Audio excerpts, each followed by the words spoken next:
গ্রামের লোকেরা যেভাবে মাছ ভাজি করে কম তেল দিয়ে, আজকে সেই মাছ ভাজি করেই দেখাবো।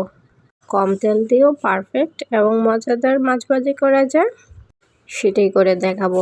অবশ্যই ভিডিওটি শেষ পর্যন্ত থাকবেন এবং যারা সাবস্ক্রাইব করেননি প্লিজ সাবস্ক্রাইব করে নিন।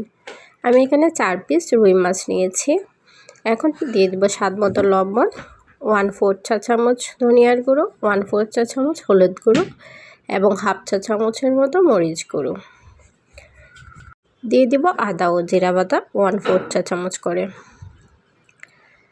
এখন ভালো করে মাখিয়ে নিচ্ছি।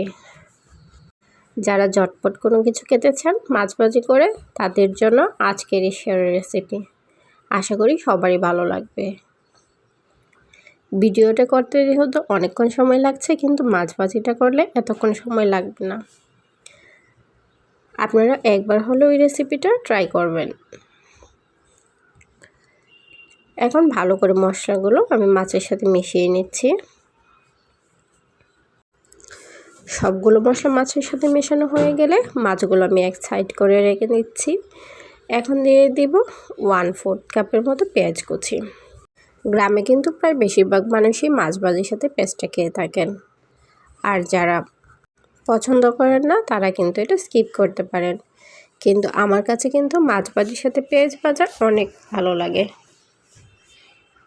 আপনারা একবার হলেও খেয়ে দেখবেন। তো আমি আর এখানে কোনো মশলা ব্যবহার করি নাই, ওই মশলা দিয়ে মাখানো হয়ে গিয়েছে। আমি দিয়ে দিব 1.5 টেবিল চামচের মতো সরিষার তেল। এখন তেলটা গরম হয়ে আসলে মাছগুলো দিয়ে দিচ্ছি। আপনারা যে কোনো প্যানে ভাজতে পারেন।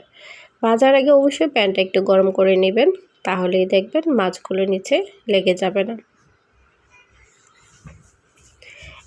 কিছুক্ষণ ভাজার পর মাছগুলো এক পাশ হয়ে গেলে অন্য পাশটা আমি উল্টিয়ে নিচ্ছি। আর চুলার জালটা মিডিয়াম রাখার চেষ্টা করবেন, হাই হিটে দিয়ে ভাজলে মাছটা পুড়ে যেতে পারে। তো উল্টে পাল্টে আমি এক পাশ ওই পাশ করে উল্টিয়ে নিচ্ছি। আপনারা দেখলে বুঝতে পারবেন কম তেলেও কিন্তু মাছ ভাজা যায়। আর যারা ডুবো তেলে খেতে চান কিংবা বেশি তেলে খেতে চান, তারা তেলটা বেশি দিবেন। আর আমার মনে হয় সব কিছুতেই আপনার তেলের পরিমাণটা কম খাওয়াই ভালো। আমার মাছ ভাজিগুলো প্রায় হয়ে আসছে। এখন আমি চুলা থেকে নামিয়ে নিব। এখনও যারা আমার চ্যানেলটি সাবস্ক্রাইব করেনি প্লিজ সাবস্ক্রাইব করে নিন। আমি ওই তেলেই কিন্তু ওই পেঁয়াজগুলো দিয়ে দিচ্ছি এবং ভেজে নেব।